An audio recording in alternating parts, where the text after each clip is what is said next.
இன்றைய தேவனுடைய வார்த்தை,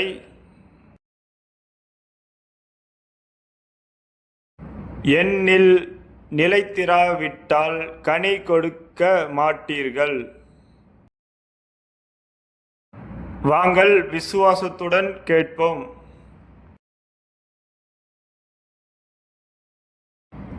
என்னில் நிலைத்திருங்கள், நானும் உங்களில் நிலைத்திருப்பேன்.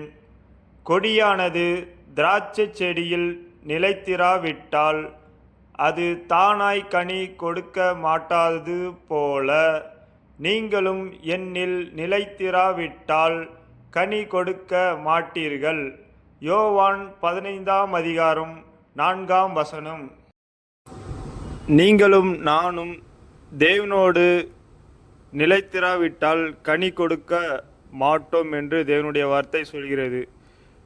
நாம் அனுதினமும் தேவனோடு இருப்போம். அப்பொழுது நம் வேலை ஸ்தலங்களில் கனி கொடுக்கிறவர்களாக இருப்போம்.